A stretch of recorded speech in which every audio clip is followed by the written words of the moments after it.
안녕하세요. 저는 40대 여성입니다. 시대가 아무리 변했지만 시집살이만큼은 우리나라에서 없어지지 않는 것 같습니다. 도대체 시어머니들도 누군가의 엄마인데 왜 남의 귀한 자식을 함부로 대하는 걸까요? 자기가 살았던 시집살이를 그대로 되돌려주려는 못된 마음일까요? 아니면 그게 정말 자기 자식을 위한 일이라고 생각하는 걸까요? 저는 그에 대한 답을 도저히 모르겠습니다. 그래도 저는 지금까지 15년 동안 모진 시집살이를 잘 살아왔어요. 시어머니 되는 사람에게 동서들과 비교당하고 무시당하면서도 말이죠. 그런데 도저히 참을 수 없는 시모와 동서들의 행동에 결국 한 집안을 풍비박산내고 말았습니다. 저 역시 그렇게까지 할 생각이 없었는데 사람 눈이 돌게 되니 앞에 보이는 게 없더라고요. 하지만 제가 한 행동에 후회는 없습니다. 그 후회 없는 행동 여러분께 들려드리려고 해요. 저와 남편은 대학 시절 만나 연애를 했었습니다.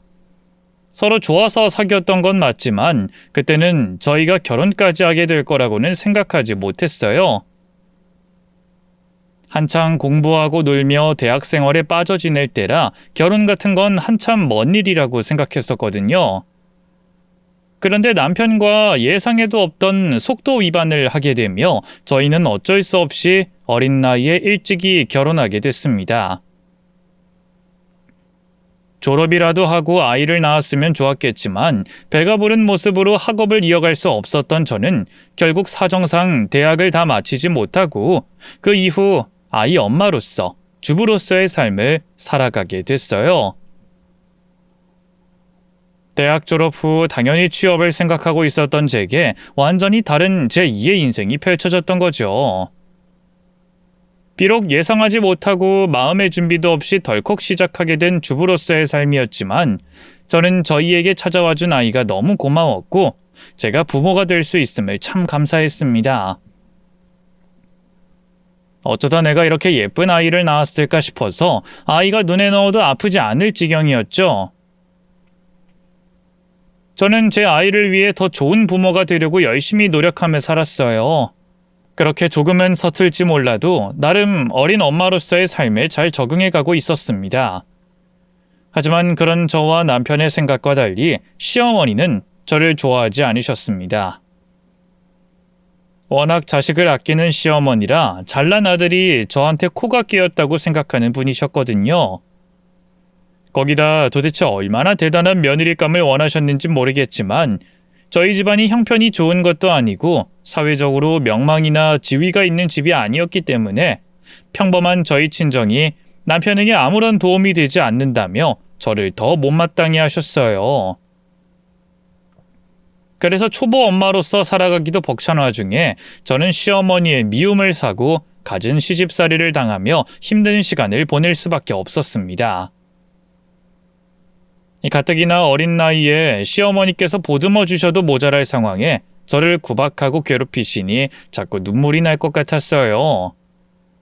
하지만 다행히 제가 워낙 둥글둥글하고 긍정적인 성격이라 나쁜 일은 빨리 잊는 편이다 보니 구박당해도 제 상황을 비관하거나 시모를 원망하지 않고 잘 버틸 수 있었습니다. 거기다가 제가 시모 때문에 고생하는 걸 알고 그만큼 잘해주려고 하는 남편과 하루가 멀다 하고 건강하게 또 바르게 쑥쑥 자라는 딸 덕분에 저는 힘든 것도 잊을 수가 있었죠. 그렇게 하루하루 노력하고 버티며 살다 보니 어느새 15년이라는 긴 세월이 흘러가 있었습니다. 제가 시집 왔을 때 겨우 20대 초반 나이였는데 이제는 어느새 40을 바라보고 있게 됐죠. 10년이면 강산도 변한다는데 그 사이 제 삶도 제 주변도 많은 것이 달라져 있었습니다. 우선 시동생들이 모두 결혼하게 되면서 제게도 동서들이 생기게 됐어요. 요즘에는 모두 늦게들 결혼한다는데 시대와 다르게 일찍이 결혼한 시동생들은 저희 남편만큼이나 잘난 사람들이라 그런지 동서들도 다들 대단한 사람들이었어요. 변호사, 의사, 공무원인 동서들은 다들 집안도 좋고 능력까지 좋아서 늘 시모에게 무시당하던 저와 달리 시모에게 사랑과 인정을 듬뿍 받았습니다. 시동생들이 처음 결혼 이야기를 꺼내고 인사를 하러 왔을 때부터 시모는 동서들의 직업을 듣고 무척 좋아하며 반대도 없이 결혼을 시켰죠. 혼전 임신으로 급하게 결혼식을 해야 했던 저를 두고 반대하던 것과는 전혀 다르게 말입니다. 잘난 자식들 아끼는 시모라서 어떤 며느리가 와도 성에 차지 않아 할 것 같더니 저만 빼고 다른 동서들은 전부 시모의 사랑을 받았어요. 아유, 우리 며느리들 다 모아두고 보니까 다들 훤칠하다. 인물도 좋고 직업도 좋고, 아니 어쩌다 내가 이런 며느리들을 얻었나 몰라. 하여간에 내가 자식 복은 있다니까. 우리 아들들도 그렇고 며느리들도 이렇게 완벽들하니 내가 어디 가서 자랑을 안 하고 다닐 수가 있겠니? 딱 하나만 제대로 됐으면 더 좋았을 뻔했는데 하필이면 장남이 저런 걸 데려와서 오게튀긴 하다만. 대놓고 식구들 앞에서 저를 무시하던 시모가 동서들은 얼마나 예뻐하는지 옆에서 지켜보고 있던 저도 부러울 정도였어요. 시집 왔을 때부터 구박받던 게 일상이다 보니 이제 와서 서운하다는 말할 생각도 없었지만 동서들만 사랑을 받는 걸 보는 게 가끔은 속상하기도 했죠. 그리고 저와 비교되는 동서들로 인해서 그런지 저는 더더욱 무시와 차별을 당해야 했습니다. 그래도 제가 맏며느리인데 시모가 절 무시하니 저는 집안에서 더 목소리를 낼 수가 없었어요. 제가 아무리 잘해도 매번 동서들을 치켜 세우며 그와 동시에 저를 차별하는 시모 때문에 저는 더 주눅이 들어갔죠. 그리고 시모가 동서들과 저를 차별하다 보니 동서들도 자연스럽게 저를 무시하는 듯 행동했습니다. 그렇다고 동서들이 저를 미워하거나 일부러 괴롭히려고 무시했다는 게 아니라 그냥 자기들과 제가 수준이 맞지 않다고 생각하는 것 같더라고요. 제가 대학 중퇴를 했고 사회 경험도 없는 주부에 집안도 동서들과는 달리 평범한 친정이라 형편도 좋지 않으니 저와는 어울리는 게 불편한 듯 보였어요. 다른 동서들은 자라온 환경도 비슷하고 다들 사회적 지위도 있으니 저와는 어쩔 수 없이 노는 물이 다르다고 생각하는 것 같았습니다. 그러다 보니 저는 동서들이 나누는 대화에 도통 끼어들지 못했고 어울리지도 못했어요. 그래서 동서들이 악의 없이 저를 불편해하고 은연중에 무시하는 거겠다 싶어서 그런 동서들의 행동에는 화를 내진 않았습니다. 물론 악의가 없다고 해서 동서들이 저를 무시한다는 게 옳은 행동이라는 건 아니고 남들이 봐도 예의 없는 모습이니 저도 기분은 나빴지만 저 스스로도 제가 동서들에 비해 못난 것이 사실이라고 생각했기 때문에 그냥 그러려니 생각하곤 했습니다. 거기다 그래도 제가 맏며느리이니 그런 일로 동서들과 분란을 만들고 싶지 않았어요. 맏며느리라면 며느리 중 가장 윗사람으로서 감당해야 하는 책임감이 있어야 했으니까요. 그래서 저는 제가 가장 나이 많은 언니니까 형님이니까 참자며 속을 다스렸습니다. 또 막상 동서들과 싸우기에는 사이가 그렇게 나쁘지도 않았어요. 동서들이 저를 은근히 무시하는 건 사실이었지만 저랑 척지고 사는 건 아니었거든요. 아니, 오히려 다른 식구들한테는 못하는 이야기를 다들 저에게만 와서 하더라고요. 제가 성격이 유들유들해서 그런 건지 아니면 제게는 격식 차릴 것 없이 편하게 생각해서 그런지 다들 제게 이런저런 말을 하곤 했는데 그게 동서들 간에도 또 시모에게도 하지 못할 이야기였어요. 꼭 저를 대나무 숲 삼아서 이야기하는데 그럴 때마다 저는 별말 없이 얘기들을 다 들어주곤 했습니다.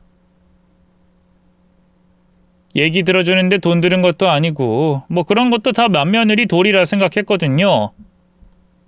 중간에 어디 털어놓을 곳이 있고 다독여주는 사람이 있어야 다툼이 없을 거 아니에요. 그렇게 제가 시댁에서 무시와 차별을 당하긴 했지만 나름 큰 문제 없이 지내고 있다고 생각했습니다. 아마 그렇게만 지냈더라면 평생 시모 동서들의 무시를 당하며 지냈을 거예요. 저도 바보가 아닌지라 무시당할 때마다 기분 나쁘고 화나고 서운했지만 그게 제 삶의 다른 부분에 영향을 끼칠 만큼의 정도는 아니었으니까요. 그럼 지금의 시댁 풍경도 이전과 같았을 테고요. 그런데 시모와 동서들이 건드려서는 안 되는 부분까지 건드리게 되며 제가 폭발하게 됐습니다. 그 폭발로 인해 시댁의 모습이 시모와 동서들, 거기다 시동생들까지 그 사이가 완전히 풍비박산이 났죠. 그 폭발의 원인은 이번에도 그 조심성 없고 쉴 새 없이 떠들어대는 그 입이었습니다. 시모와 동서들의 그 입이 문제가 됐죠. 제가 폭발하는 일이 벌어지기 3개월 전, 저희 집 사정이 점점 안 좋아지기 시작했어요. 그것도 하나의 문제가 아니라 여기저기 마치 매설된 지뢰가 사방에서 터지듯이 안 좋은 일들이 연달아 터지기 시작했죠.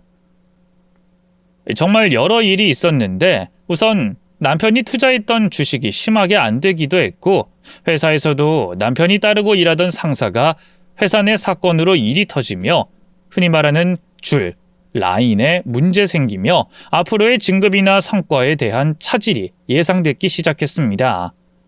그리고 결정적으로 남편이 부동산 투자한 빌라 건물이 부동산 사기로 인해 큰 손실이 생기게 된 거죠. 여기저기 사방에서 터지는 일들로 남편은 많이 힘들어했어요. 그래도 정말 다행이었던 건 그 난리통에도 우리 가족, 저와 남편, 그리고 딸은 여전히 단단했다는 겁니다. 저와 딸은 어려워지는 집안 사정을 별일 아닌 듯 견뎌내며 누구보다 가장 무거운 책임감을 짊어지고 있을 남편을 위로했어요.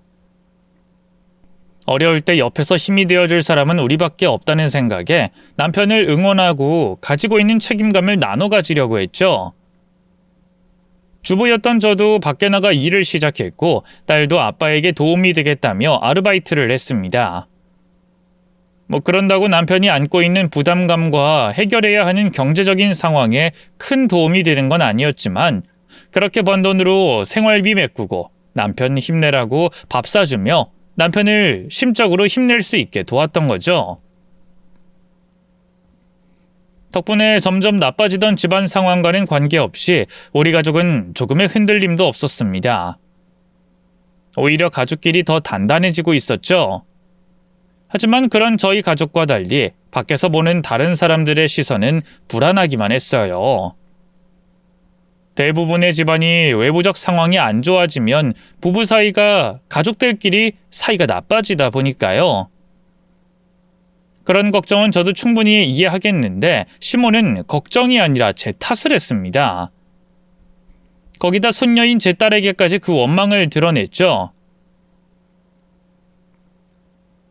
어머님, 연락이라도 하고 오시죠. 제가 일 나갔다 들어와서 요깃거리 차릴 게 없는데. 잠시만 계세요. 제가 앞에서 간식거리라도 사올게요. 됐다. 내가 내 새끼 간을 빼먹을 수 있겠냐?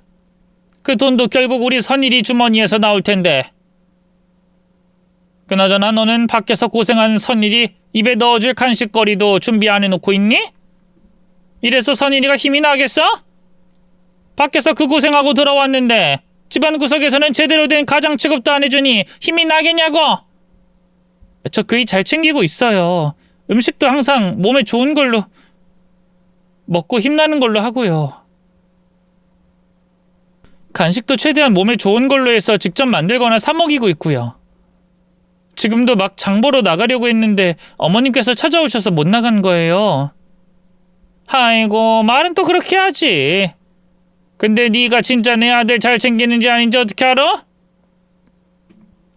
너 혹시라도 나중에 나한테 내 아들 잘 챙기지 못하는 걸 걸려서 된통 혼날 생각하지 말고 집에 들어박혀서 선일이나 잘 챙겨. 네가 밖에 나가서 돈을 벌면 얼마나 번다고 나가서 일해. 그 핑계로 집안일은 다 내려놓고 말이야. 어머님, 저 진짜 그이 잘 챙기고 있어요. 집에서 힘이 나야 밖에서 그 힘을 쓸 텐데 왜 제가 그 일을 안 챙기겠어요? 그리고 집안일 손에서 놓은 적 없어요. 일 나가기 전에 하고 일 갔다 와서 또 해요. 혹시 제가 일 다녀서 바쁘다고 그이한테 집안일하게 할 거라고 생각하시면 그런 걱정하지 마세요. 저 그이가 집에서는 푹 쉴 수 있게만 만들어주려고 해요. 아이고 그랬어요? 그래서 우리 선일이가 지금 그 힘든 상황에 놓여져 있어요? 야, 너 내 앞에서만 내 아들 챙긴다 하지 말고 진짜 좀 챙겨. 솔직히 네가 선일이 챙겼으면 이렇게까지 됐을 것 같아? 집안 구석이 엉망이니 밖에 일까지 엉망이 된 거지? 너 네 남편 챙기는 것마저 못하면 완전 쓸모없는 애인 거다. 알지? 네가 우리 선일이 비해 한참 모자란 거. 그 옛날에 네가 애만 안 가졌어도 우리 선일이 너보다 100배 1000배 나은 여자 만나서 지금까지 떵떵거리며 잘 살았을 거라고. 그런데 너 같은 애한테 발목 붙잡혀서 지금 선일이가... 아휴... 됐다, 말을 말자. 말하면 나만 열받지. 하여튼 너 선일이한테 잘해. 지금까지는 네가 못해도 선일이가 알아서 잘 헤쳐왔지만 지금은 혼자서 헤쳐갈 수 있는 상황 아니라고. 네가 우리 선일이에게 평생 도움 안 되고 발목 잡았더라도 지금 이제부터는 그러면 안 된단 말이야. 알겠어? 네, 알겠습니다. 그렇게 할게요. 걱정 마세요. 나도 걱정이 안 됐으면 좋겠다. 걱정 안 되는 며느리가 있었으면 좋겠어. 아이, 그나저나 지은이 얜 방학 아니냐? 근데 어딜 간 거니? 설마 방학이라고 비싼 돈 들여서 학원 보내는 건 아니지? 공부가 중요하다고 하지만 그것도 상황 봐가면서 해야지. 지금 때가 어느 때인데 학원을 가? 너 진짜 애 학원 보냈니? 아니요. 방학이라고 다른 학원 더 보내는 건 아니에요. 다니던 학원만 다니고 있고요. 지금은 지은이 아르바이트 하러 갔어요.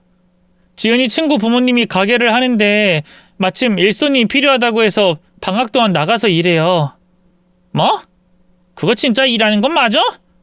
말만 일한다고 하고 지 친구랑 노는 거 아니야? 너 걔가 일한다는 거 확인해봤니? 지은이 그런 거짓말 할 애 아닌 거 아시잖아요. 그리고 지은이도 집안 사정 다 알고 있어서 돕겠다고 일하러 나간 거예요. 작은 돈이지만 자기가 벌어서 집안에 도움이 되고 싶다고, 아빠 맛있는 것도 사주고 선물도 해주고 싶다고요. 넌 그 말을 믿니?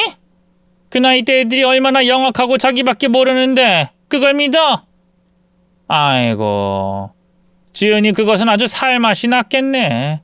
아주 지세상이겠어. 아빠는 바깥일 때문에 바쁘고 정신없어. 엄마는 쥐꼬리만한 돈 벌겠다고 집에 없어. 그럼 아주 자기 세상이지. 밖에서 뭘 하든 신경도 안 쓸 테니까. 아르바이트 한다고 거짓말하고 놀러 다녀도 누가 알겠어? 누가 확인하겠냐고. 하여튼 너도 그렇지만 고년 그것도 아주 지 아빠 발목은 잡는다 잡어. 지 아빠 피 말려 죽여. 애초에 그것만 안 생겼어도 우리 선일이가 지금 저 고생을 하진 않았을 텐데. 그거 이 세상에 태어나면 안 됐었는데 말이야. 어머님, 그렇게 말씀하시면 안 되시죠. 태어나면 안 됐다뇨. 누가 그의 발목을 잡고 고생을 시켜요? 지은이가 그이에게 얼마나 힘이 되는 존재인데. 저는 몰라도 지은이는 그 사람 발목 잡은 적 없죠. 그렇게 말씀하시면 안 되시죠. 뭐? 그거야 애미 네 생각이지. 난 그렇게 생각 안 한다. 지은이, 너희 두 여자 때문에 우리 선일이가 지금 저 고생하고 있는 거야. 너희 둘만 아니었어도 우리 선일이 지금쯤 더 좋은 여자 만나서 더 잘 살고 더 성공했을 거라고. 왜? 내 말이 웃음냐? 아닌 것 같아? 어떻게 애 할머니라는 사람이 그런 말을 할 수가 있는지 이해가 가지 않았습니다. 물론 손녀보다 자기 아들이 더 귀하고 사랑스러울 순 있으니 그런 생각을 머릿속에 가지고 있을 순 있겠죠. 머릿속 생각이야 뭐든 못하겠어요. 그런데 그걸 입으로 뱉는 건 아니잖아요. 그것도 지은이에게나 지은이를 낳고 사랑하는 제 앞에서 하는 건 더 하지 말아야 하는데 시모는 하더라고요. 그나마 다행이었던 건 지은이 앞에서가 아니라 제 앞이었다는 거고요. 제가 부모라서 그런지 저를 욕하는 건 괜찮아도 제 딸을 욕하는 건 정말 참기 힘들더라고요. 그래서 뭐라고 하려던 말이 목구멍 앞까지 차올랐어요. 하지만 결국엔 참았습니다. 제가 화낸다고 생각 고쳐먹을 시어머니도 아니었고 지은이가 보고 듣는 앞에서 한 것도 아니었으니 저만 참으면 큰 문제 없이 그 내용을 지은이나 남편이 아는 일 없이 넘어갈 수 있을 테니까요. 안 그래도 힘든 우리 가족 상황 저 때문에 더 악화시키기 싫었습니다. 시모가 한 말에 저 혼자 분을 삭히게 됐죠. 그런 일들이 그 후에도 정말 여러 번 있었어요. 일부러 그랬는진 모르겠지만 시모는 제 앞에서만 저와 지은이를 욕했고요. 그때마다 참고 또 참았습니다. 그 일이 터졌던 날도 시모가 하는 무시를 참고 있었고요. 일이 터졌던 그날은 시댁에서 시댁 식구들 모두가 모이는 날이었습니다. 한 달에 한 번 또는 두 번 또는 두 달에 한 번 정도 시댁에서 다 같이 모여 밥을 먹는 자리였죠. 그런데 남편 상황이 나빠진 때부터 저희 가족은 시댁 모임에 빠지고 있었어요. 원래도 결이 달라 함께 있는 자리가 즐겁지 않은데 집안 상황도 좋지 않으니 집에서 쉬는 게 낫겠다 싶었던 거죠. 그래서 그날도 시댁 모임을 빠지려고 했는데 시모가 저라도 시댁에 오라며 닥달하는 겁니다. 뭐? 또 안 와? 아니, 선일이야 쉬어야 하니까 못 온다 해도 너는 뭐 때문에 안 온다는 거야? 원래도 오기 싫었던 시댁, 보기 싫었던 시엄마, 남편 핑계로 안 오고 안 보겠다 이거냐? 선일이 핑계로 이제 며느리 노릇도 안 하겠다 이거냐?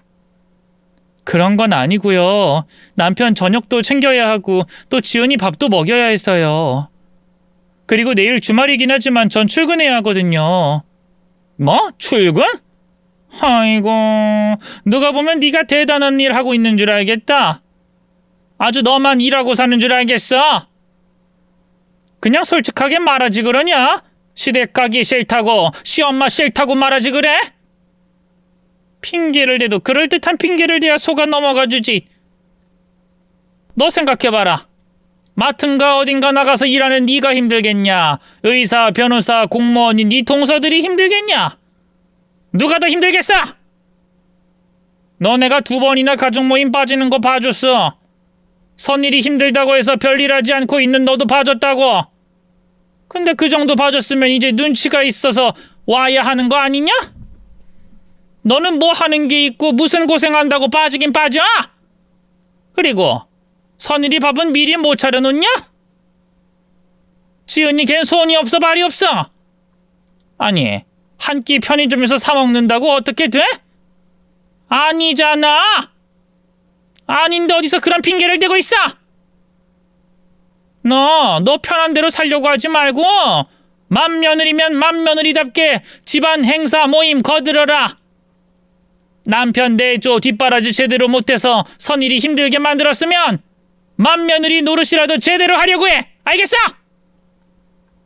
노발대발 난리를 치는 시모 때문에 어쩔 수 없이 그날 지친 몸을 이끌고 시댁으로 가야 했습니다. 제가 시댁으로 간다고 하자 남편은 시모의 시달림을 덜 받게 해주겠다며 따라가겠다고 했지만 제가 사양했어요. 시댁에서 시달리고 신경 쓰는 사람은 저 하나면 된다고 생각했거든요. 시댁에 도착해서는 앉을 사이도 없이 시모의 재촉에 음식을 차려야 했습니다. 넌 왜 이렇게 늦게 와? 일찍 좀 오라니까. 얼른 손 씻고 음식 준비해라. 내가 애들 보고 원래 모이는 시간보다 1시간 정도 더 늦게 집에서 쉬다가 오라고 했으니까 그 시간 안엔 요리 끝내야 해. 네. 근데 어디 가세요? 왜 모자를 쓰고 계세요? 나 근처 친구 집에 좀 다녀올 거다. 나 갔다 오면 애들 올 시간이랑 얼추 비슷할 거니까 그때까지 농땡이 피우지 말고 음식 다 해놔. 바쁜 애들 배고프게 하지 말고. 알겠지? 네? 그럼 이 요리들 저 혼자 다 해요? 지금 보니까 재료 손질도 음식도 된 거 하나 없는 것 같은데. 그럼 일하느라 바쁜 애들을 시킬까? 나이든 내가 하리? 너 이제 시댁 일이라면 손 놓으려고 하는 거냐? 어디서 그렇게 불평불만이 많아? 언제는 너 혼자 안 했어? 하여튼 이래서 사정 봐주면서 한눈 팔게 하면 안 돼요. 요 몇 달 안 왔다고 생전 처음이라는 것처럼 말하고 있네. 예, 너 얼른 정신 차려라. 얼른 정신 차리라고! 귀한 대접을 바라거나 제게 위로되는 말을 해줄 거라고 기대한 건 아니었지만 그래도 제 상황이 상황인 만큼 조금의 배려는 있을 줄 알았어요. 배려까지도 아니죠.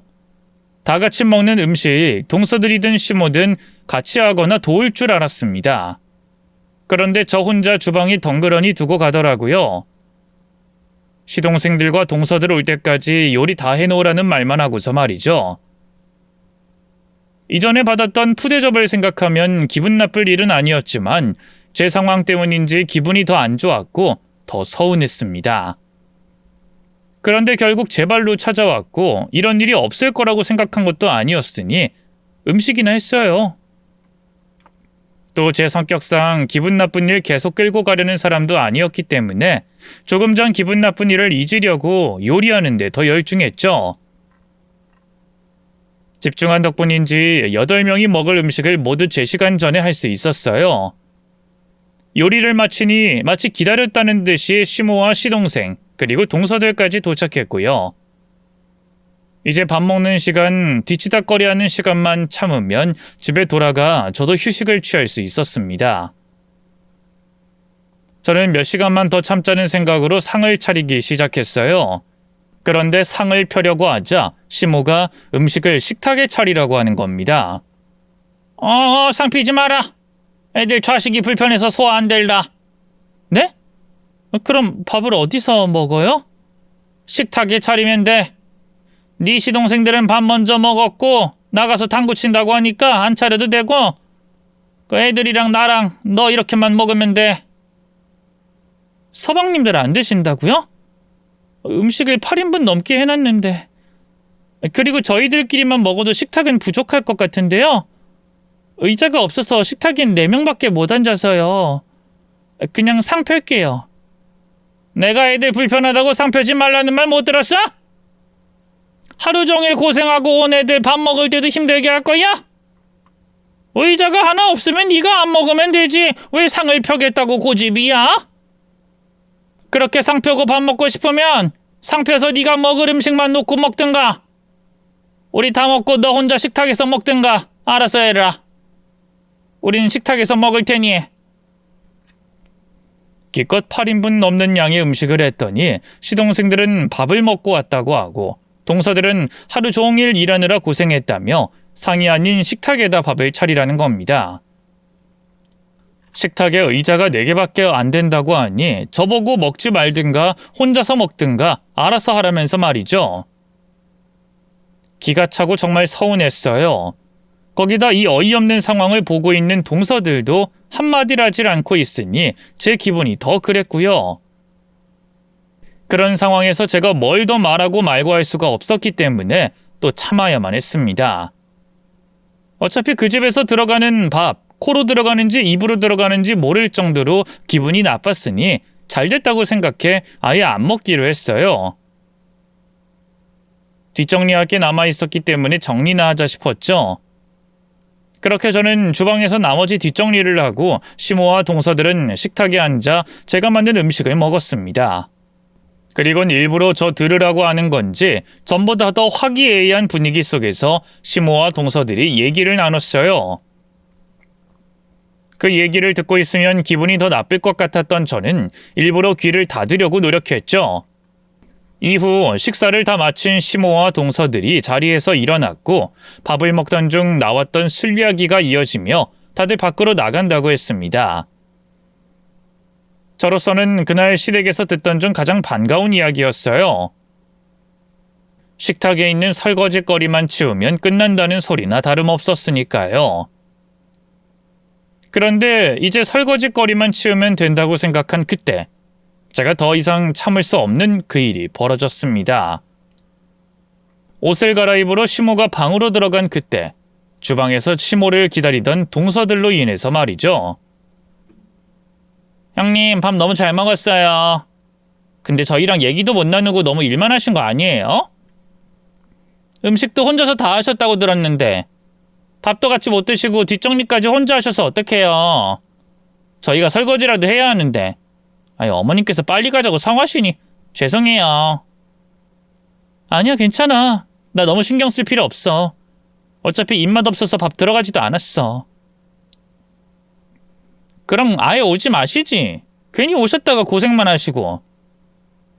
형님, 어머님 성격 아시고도 그러세요?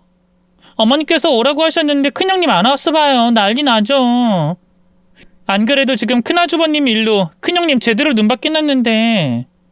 아, 맞다. 큰아주버님 일이 있었지?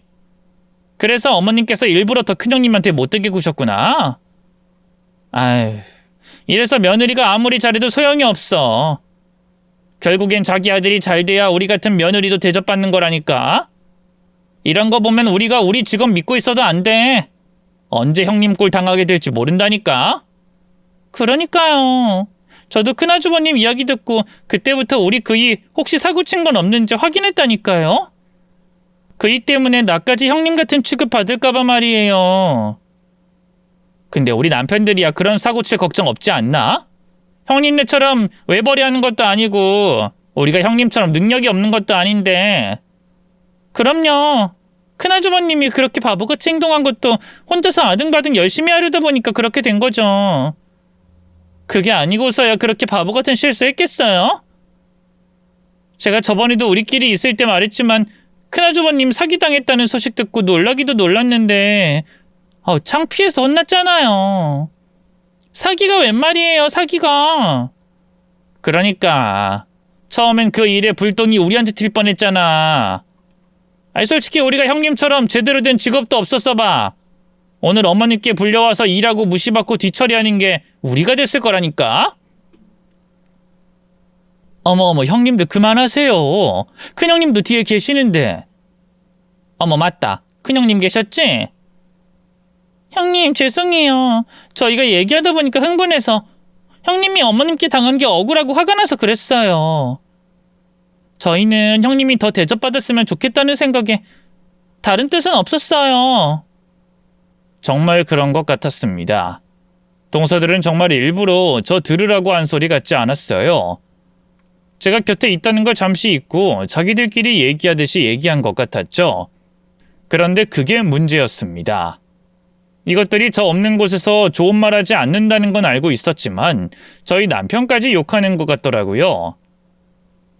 아니라고 하기엔 너무 쉽게 큰아주버님 이야기가 술술 나왔어요. 그때부터 온몸이 떨려오기 시작하더라고요. 제가 저 욕하는 건 참을 수 있겠는데 우리 남편, 제 딸 욕하는 건 참기가 어려웠거든요. 그래도 시댁이니까 제가 여기서 함부로 행동하면 내가 아니라 우리 남편, 내 딸까지 욕먹이게 하는 거니까 참으려고 했습니다. 그런데 폭발 일보 직전인 제게 시모가 결정타를 먹이더라고요. 너희들 나 없는데 무슨 얘기 그렇게 재밌게 하냐? 이러고 술집 가서 말 없는 거 아니야? 너희 그러면 안 된다. 나이 든 시어머니 왕따시키고 그러면 안 돼. 그럼 이제 가자. 아까 애들끼리 당구 치러 간다고 하길래 아쉬웠는데 덕분에 우리 집안 여자들끼리 뭉치고 아주 좋네. 자, 오늘 우리끼리 즐기자. 아, 큰애 너는 아까 밥 못 먹었으니까 밥 먹고 오든가 집에 가든가 해라.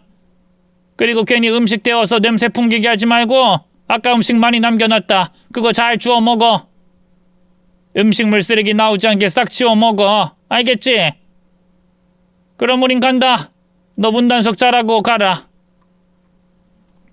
좋아하는 며느리들과 술자리를 해서 기분이 좋은 건지 시모는 들뜬 목소리로 제게 남은 음식 싹 다 먹고 가라고 했어요. 그 말이 예전 같았으면, 아니 1시간 전만이라고 해도 그렇게까지 기분 나쁘진 않았을 겁니다. 화는 좀 나도 저 혼자 참고 삭힐 수 있는 정도였을 거예요. 그런데 그때는 시댁에 들어온 순간부터 시모와 동서들에게 받은 모든 무시가 몸을 불리고 불려 제가 더 이상 참을 수가 없게 만들었어요. 그래도 어떻게든 참으려고 안간힘을 다해 노력했습니다. 제가 여기서 사고를 치면 남편이 감당해야 할 고민거리가 늘어나니까 말이죠. 그래서 이빨 으드득 깔고 그릇을 깨질 것처럼 빡빡 문대며 화를 참으려고 했어요. 근데 이번엔 도저히 안 되겠더라고요.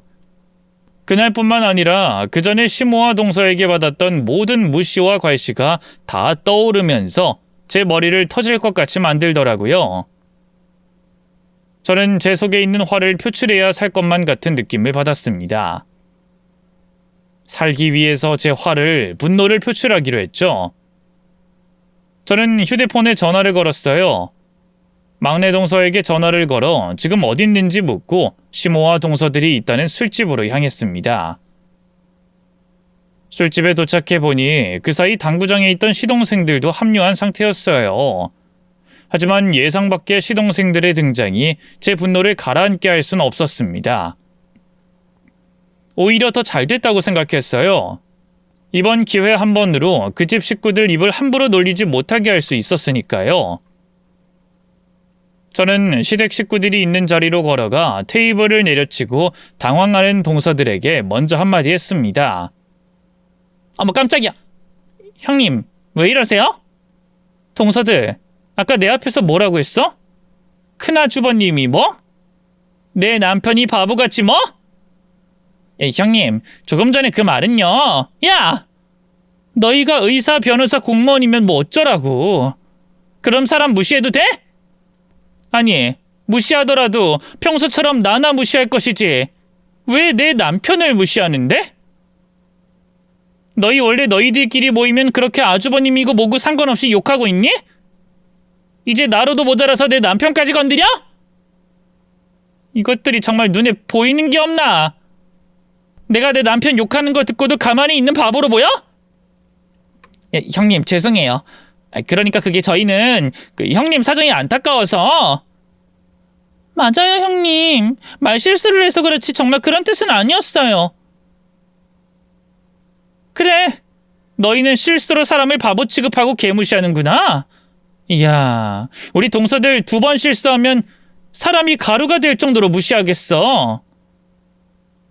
사람 취급이나 받을 수 있을까 몰라? 어? 형님 좀 진정하세요. 어머님 형님 좀. 동서들은 제가 술집으로 찾아오자마자 화를 내니 당황한 걸 넘어 겁까지 먹은 것처럼 보였습니다. 그러면서 실수라는 말로는 제가 그냥 넘어갈 것 같지 않으니 도움을 요청하고 있었어요. 시모에게 말이죠. 진짜 야가 빠진 것들. 자기들 스스로 저를 감당 못하게 했으니 시모를 내세워 이 상황을 어떻게든 무마시키려는 것 같았어요. 그런데 동서들이 뭘 착각했던 게 애초에 제가 시모 눈치 보고 무서워해서 입 다물 거였으면 그 자리에 가지도 않았을 거란 겁니다. 그러니 그 야가 빠진 행동은 저를 더 분노케 하는 행동이었어요. 저는 더 흥분하여 날뛰기 시작했죠. 우리 잘난 동서들이 어머님을 찾네? 왜? 어머님께서 한마디 하시면 내가 찍소리도 못하니까? 이번에도 어머님 뒤에 숨으려고? 지금까지 어머님 뒤에 숨어서 이 집 며느리 역할, 집안 뒤치덕거리 내게 다 맡긴 것처럼? 그래, 어디 동서들 생각대로 되나 보자. 나도 단단히 마음 먹고 왔거든? 그러니까 어떻게 되나 보자고. 어머님, 형님 좀 진정시켜주세요. 형님이 저희가 한 말을 오해하시고 이러신 것 같은데. 그렇지, 오해지. 하긴 너희가 배울 만큼 배운 애들인데 설마 아주버님 되는 사람을 욕했겠어? 큰애야, 너 도대체 무슨 말을 잘못 듣고 이러는 거냐? 그리고 정말 만에 하나 그런 이야기를 얘들이 얘기했다고 해도 이런 예의 없는 짓을 내 앞에서 하니? 넌 어쩜 맏며느리라는 애가 이렇게도 생각이 없고 이렇게도 도움이 안 되니? 네 남편 내조 못한 걸로도 모자라 이젠 시댁까지 개판으로 만들려고 하니? 어? 어머님, 저라고 어머님 계시는 이 앞에서 이 난리를 피우고 싶겠어요? 정말 그런 일이 있었으니까 여기까지 와서 어머님 앞에서 난리 피우는 거 아니겠어요? 그리고 제가 왜 잘못 들었다고만 생각하세요? 동서들이 그이 욕할 거라고는 생각 안 하세요? 왜요? 동서들은 잘난 사람들이라서요? 의사, 변호사, 공무원이라 주부인 저랑은 달라서요? 그런 동서들은 옳게만 행동할 것 같으세요? 어디 그럼 제가 저만 알고 있는 이야기 좀 꺼내볼까요? 자, 누구부터 시작할까요? 큰 동서부터 시작하는 게 낫겠죠? 큰 동서가 저 다음으로 이 집에 와서 이 집안 사람들 가장 오래 보고 가장 오래 씹었으니까. 동서 저번에 뭐라고 했지? 어머님 보고 노망 든 것 같다고 했지? 나한테 부리던 짜증 슬슬 내려오는 것 같다고 용돈을 끊든가 한번 짜증을 내던가 해서 감히 동서 못 건들게 해야겠다며. 맞지? 그거 언제 할 거야? 오늘 이렇게 된 거 동서도 어머님 앞에서 얘기해. 형님, 그게 무슨 소리 하시는 거예요? 제가 언제 어머님께 노망이 들었다고. 그래? 안 그랬어? 그럼 내가 어머님이랑 동서 사이에 있었던 일 어떻게 할까? 어머님, 전에 큰 동서한테 어디 암같이 느껴진다고 검사 좀 받아보고 싶다고 말씀하시지 않으셨어요? 그러니까 동서가 어머님 말씀 듣고 암 증상 아니라면서 안심시켰다면서요? 제가 조금 전에 한 말 그때 그 전화 끊고 동서한테 들은 건데 이 얘기 저한테 하신 적 있으세요? 아니죠? 그럼 제가 어떻게 동서랑 나눈 이야기를 알고 있을까요? 근데 어머님, 너무 놀라지 마세요.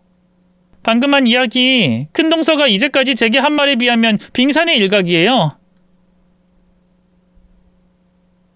큰 동서가 어머님 얼마나 씹고 다니는지 아세요? 잘난 것도 없고 그렇다고 배운 것도 길지 않은 어머님이 그렇게 며느리 직업과 집안은 따진다고 욕하더라고요.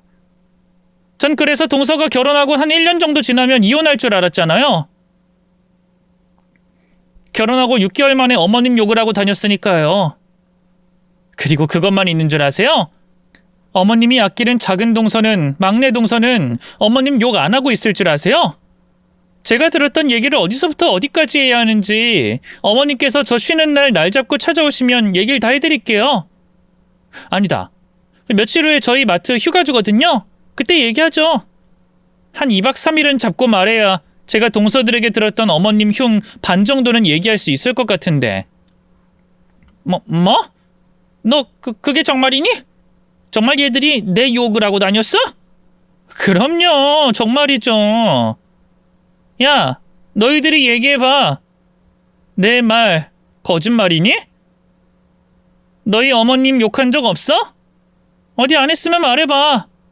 말 꺼낸 순서부터 내가 들었던 얘기 이 자리에서 해줄게. 해보라고! 형님, 그건 욕이 아니라 어머님과 얘기 나누면서 힘든 마음에. 그렇죠. 진짜 욕한 게 아니라 투정 정도 부린 거 가지고. 투정? 힘든 마음? 아, 병 이런 말만 아니면 욕한 게 아니구나? 그런 거면 어머님 욕 안 했네. 어머님, 제가 착각했네요. 어머님 보고 노망 들었다, 잘난 거 없다, 짜증난다, 미친 것 같다 등등등 전부 어머님 욕한 거 아니라고 하네요. 뭐?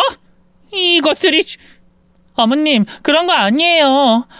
그러니까 말을 한 건 맞는데요. 진심이 아니라 형님이랑 같은 며느리니까 왜 여자들 모이면 누구 하나 흉은 보잖아요. 그러는 마음에... 형님, 정말 너무하신 거 아니에요? 며느리들끼리 가족들 흉 좀 볼 수 있지. 그땐 다 들어주고 말 안 할 것처럼 하더니. 너무해? 작은 동서 너무하긴 누가 너무한데? 동서들이 너무한 거 아니야? 이제까지 내 앞에서 나 무시하고 오늘은 내 남편까지 무시했으면서 누가 너무해? 뒤에서 사람 씹는 게 습관인 주제에. 그리고 가족들 흉 좀 볼 수 있다고? 그래, 흉은 좀 볼 수 있지. 그런데 그것도 어느 정도라는 게 있는 거 아니야? 동서가 어머님은 물론이고 큰 동서, 막내 동서 흉 본 것처럼 흉 보면 안 되는 거 아니야? 뭐라고 했지? 의사 나부랭이, 직업의식도 윤리도 없고 그저 환자 돈으로만 보는 속물이라면서 욕했지? 작은 동서 주변에 아픈 사람 있어도 큰 동서한테는 안 찾아갈 거라고 했잖아. 저딴 게 의사인 게 대한민국 말세라는 증거라면서 말이지. 그리고 막내 동서는 뭐? 세금 먹는 하마라고 했나? 평소 하는 짓 보면 일도 못할 것 같은데 공무원이라 철밥통이라 안 잘리는 거라며. 만약 동서 다니는 로펌이나 일반 회사였으면 일 못해서 벌써 잘렸을 거라고 말이지. 또 뭐라고 했더라? 형님, 지금 무슨 말씀 하시는 거예요? 제가 언제요? 형님, 저 그런 말 한 적 없어요. 제가 평소 의사인 형님을 얼마나 존경하는지 말씀드렸잖아요. 그리고 동서가 무슨 일을 못한다고. 나 동서가 일 잘하는지 못하는지도 모르잖아. 내가 왜 그런 말을.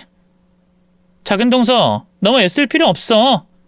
이 자리에 있는 여자들 다 똑같거든. 동서만 가족들 욕한 거 아니야. 여기 사람들 다 그래, 다. 나머지 동서들이 작은 동서 보곤 뭐라고 했더라? 아, 돈이면 범죄자도 변호한다면서 막 뭐라고 했는데?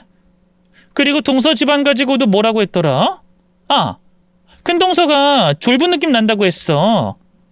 배운 건 없는데 돈만 많아서 싼 티가 줄줄 난다고 그랬고, 또 막내 동서가 성형한 게 너무 티가 난다고 했던가? 아직 나이가 30대인데 성형을 너무 많이 해서 얼굴이 흘러내린다고 했지? 맞지, 막내 동서? 부정하지 않는 걸 보니까 내가 맞게 말했나 보다. 이렇게 다들 서로를 욕하고 욕했거든. 그러니까 너무 애쓰지 마. 우리 어머님도 뒤에서는 동서들 욕을 그렇게 했는데 뭘 그렇게 놀라 그 눈치를 봐. 어머, 얘 봐라. 내가 무슨 얘들을 욕해? 내가 욕을 해도 너만 욕하지. 얘들은 왜 욕하니? 욕할 게 뭐가 있다고. 어머님, 이 자리에서 제일 큰 어른이 거짓말하시면 어떡해요? 그럼 저도 막 거짓말 만들어서 어머님께서 제 동서들이 안 한 욕도 만들어서 하고 싶잖아요. 그리고 의사인 며느리 집안에 들였더니 대가리만 커서 어른 가르치려고 하고 싸가지 없이 행동한다고 말한 사람은 누구예요? 그리고 변호사 며느리는 돈만 주면 다 되는 줄 안다며 저런 게 무슨 변호사고 법을 얘기하냐면서 가끔은 무섭다고 하셨죠? 변호사 며느리에게 받는 돈이 더러운 돈일지 몰라서 겁난다고. 또 막내 동서는 뭐라고 했더라? 아, 시대 잘 태어나서 공무원 며느리가 대접받지 옛날이면 그딴 거 때려치우게 하고 애나 키우게 할 거라고 하셨죠? 그런데 집안일에도 그것마저 안심이 안 된다고 일머리가 없어도 너무 없어 애 키워도 집안일에도 걱정된다면서요. 아니, 가만 듣고 보면 막내 동서 보고 다들 일 못한다고 하네? 막내 동서 정말 일 못해? 아니, 나는 매번 이 집안일을 나 혼자 하니까 동서가 일을 못하는지 잘하는지 모르잖아. 그게 궁금해서. 제가 그동안 시모에게서 동서들에게서 들었던 험담과 뒷말을 풀기 시작하자 화기애애한 단합자리가 될 수 있었던 그 자리는 불화의 장으로 바뀌었습니다. 다들 자기가 상대를 욕한 적이 있으니 바로 화는 내지 못해도 할 말이 많다는 모습으로 눈으로는 서로를 번갈아 째려보면서 욕하고 있었어요. 그동안 절 바보로 생각하고 할 말 못할 말 다한 후폭풍을 제대로 받고 있었죠. 그리고 이제 제가 나서지 않아도 알아서들 서로를 잡아먹으려고 했습니다. 하, 이것들이 며느리라고 들이니 시어머니를 욕해? 그래, 너희들 내가 우습게 보인다 이거지? 그래서 한 명도 안 빼고 시어머니를 욕해? 어머님, 제가 어머님 뒤에서 말한 건 잘못한 일인데요. 어머님께서 제게 하신 행동에 대해서 생각은 한 번쯤 해보셔야죠. 솔직히 어머님 비위 맞추는 게 얼마나 힘든지 아세요? 그래도 처음엔 형님만 잡으시더니 요즘엔 점점 저희에게도 그 히스테리가 미치기 시작하잖아요. 안 그래도 밖에서 힘든데 어머님 히스테리까지 감당하려면 얼마나 힘든지 아세요? 뭐? 히스테리? 야! 히스테리는 네가 부리지. 내가 전화했다면 무슨 말 꺼내기도 전에 한숨에 귀찮아하면서. 그거야 어머님께서. 다들 조용히 좀 하세요. 동서, 방금 형님이 한 말 진짜야? 내 얼굴이 뭐? 흘러내려? 뭐가 흘러내리는데? 어디가? 형님, 그게 아니라 저는 형님에게 뭐라고 한 게 아니라 시술한 병원이 문제라는. 그나저나 형님은 제 욕은 안 하셨어요? 뭐 얘기 들어보니까 형님도 제게 욕했으면서 왜 저만 잘못한 것처럼 말씀하세요? 진짜 어이없네. 자기들끼리 욕하며 흥분하는 걸 보니 저는 이쯤 빠져도 이 집안의 끝이 보이더라고요. 그런데 그것보다 더 재밌는 일이 벌어졌어요. 애들 싸움이 어른 싸움 된다는 말처럼 동서들끼리 욕하고 고부간에 욕한 걸 듣고 있던 시동생들이 한마디씩 거들면서 형제간에 부부들 간의 다툼으로 시작된 거였어요. 저 재수씨, 다른 말 끌고 오지 말고 잘못한 일에 잘못했다고 사과하세요. 그냥 진심으로 사과하고 받아주면 끝나는 거예요. 아, 형, 왜 이 사람한테 사과하라고 해? 형수님은 이 사람 욕 안 했어? 그리고 들어보니까 이 사람한테 욕한 게 문제가 아니라 엄마한테 욕한 게 진짜 심각한 문제네. 형, 형수가 엄마 욕한 거 알고 있었어? 야, 그럼 재수씨는 엄마 욕 안 했어? 그 얘기로 넘어가기 전에 우선 우리들끼리 정리하고 그 다음에 엄마 일로 넘어가야지. 야, 너희들 다 조용히 안 해? 너희 다 입 다물고 재수씨도 조용히 시켜. 지금 이 자리에서 내가 가장 큰 형이니까. 형이나 입 다물어. 누가 보면 형수님은 욕 안 한 줄 알겠어. 뭐? 이 새끼가 건방지게 어디서. 대단히 우애가 좋다고는 말할 수 없었지만 그래도 절대 나쁜 관계는 아니었어요. 그런데 그 형제 사이가 동서들의 흉으로, 시모의 흉으로 망가지기 시작했죠. 그 모습까지 보고 나니 제가 못된 걸 수도 있겠지만 더 이상 이전과 같은 관계로 돌아가진 못하겠다 싶었어요. 그제야 저는 서로가 서로를 잡아먹고 물어뜯는 시댁 가족들을 뒤로하고 집으로 돌아갔습니다. 집으로 돌아가고 나서는 후회와 죄책감이 밀려왔어요. 그렇게까지 해선 안 됐나 싶어서 말이죠. 그러자 그날 있었던 일에 대해서 전해 들었던 남편이 저를 다독여줬어요. 됐어. 미안해하거나 자책할 필요 없어. 결국에 언젠가는 서로가 서로에게 욕한 거 알게 됐을 일이야. 영원한 비밀이 어딨어. 그리고 애초에 왜 앞에서도 못할 이야기 뒤에서 해. 다 자업자득이고 자기들이 자초한 일이야. 그러니까 신경 쓰지 마. 그리고 이제 우리 집에 가지도 마.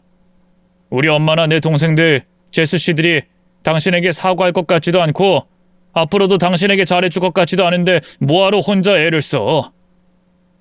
이제 당신도 지금까지 한 것처럼 살지 말고 계산해서 행동해. 잘해주면 잘하고 못하면 해주지 마. 혼자 15년 동안 며느리 노릇, 큰형님 노릇 했으면 됐다고. 남편이 제게 한 말은 그동안의 제 노력을 인정해주는 말이었고 또 죄책감을 덜어주는 말이었습니다. 만약 제가 그동안 맏며느리 역할을, 큰형님 노릇을 제대로 못했으면 끝까지 미안한 마음이 남았겠지만 정말 최선을 다해서 그런지 그런 감정 하나도 남지 않았어요. 남편이 한 말처럼 시댁에 발을 끊게 됐죠. 거기다 시모와 동서들 그날 일로 인해 저를 원망하는지 연락 한 통 없더라고요. 그래서 저도 한결 마음 편히 시댁과 연을 끊고 지내고 있습니다.